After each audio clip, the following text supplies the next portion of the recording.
All right, our next example deals with a farmer with some fencing. So he's got 3,200 feet of fencing to enclose a rectangular area. What is the maximum area he can enclose?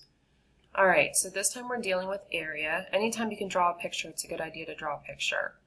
So let's draw our rectangular area that we want to enclose. And let's go ahead and name the sides. You can name them anything you want, X, Y, A, B, L, W, whatever you want to do. So let's say we're going to do X by Y just for this one. All right, and we know that we want to do maximum area. So what is the area of a rectangle? Remember, that's going to be length times width. So for ours, it's going to be X times Y, X times Y. Okay, so we have area is equal to X times Y, and we want to find the maximum area, but this doesn't do us much good. We can't do anything with this equation, so we need a little bit more information. So we're going to use the fact that he's got 3,200 feet of fencing to use. So what does that mean? He's got 32 feet to go all the way around this pen. So he's got a total length of 32 feet, and that's going to be the perimeter. So remember, for the perimeter, you go around and you add up all the sides. We're going to have X plus Y plus X plus Y, or in other words, we're going to have 2X plus 2Y is equal to 3,200. Okay, so we've got one area equation, we've got one perimeter equation. This is going to be the standard setup for all of these area rectangular type problems.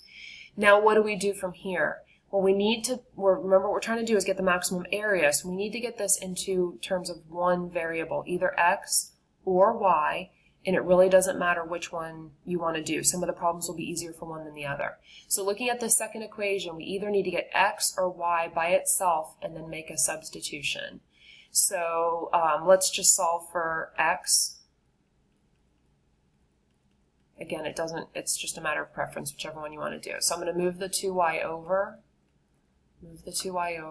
and I get 2x equals 3,200 minus 2y. And then I need to divide by 2, and remember when you divide everything in the equation. So we're going to get x is equal to 1,600 minus y. All right, so remember how to do a substitution. We take x is equal to 1,600 minus y, and we're going to take that all the way up here, and that's going to replace x. X is going to become 1,600 minus y. Okay, so we make our substitution. I'll mark that here so we can remember.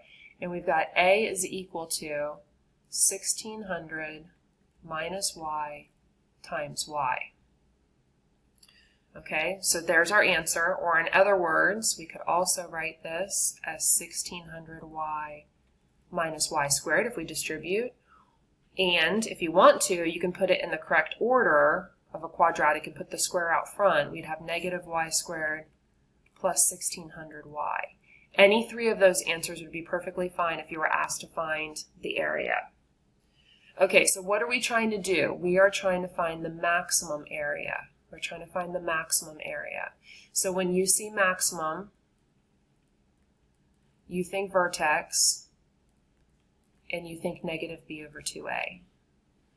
All right, now if we put this in the right order, it's easier to see. This is our a, or in other words, a equals negative 1, and this is our b, which is 1,600. If you don't put it in the right order, remember a is always in front of the x squared, and b is in front of the variable squared, and b is in front of just the variable. Okay, so you've got to remember to reverse it if you don't write it in the right order. All right, so we're going to have y is our variable now, and we're going to have negative 1,600 over 2 times negative 1. Okay, so negative comes out positive, and 1,600 over 2, that's going to come out to be 800. 800. All right, so is that our answer? No, that's our y value, and y is one side. We are looking for the maximum area. So just like the other ones, you have to take that and plug it back in. So we take that and we plug it back into area, and we get negative 800 squared plus 1,600 times 800. Be careful with your order of operations here. This negative right here is not inside of the square. This negative is outside. So we are going to square this first, then make it negative, then add to the 1600 times 800.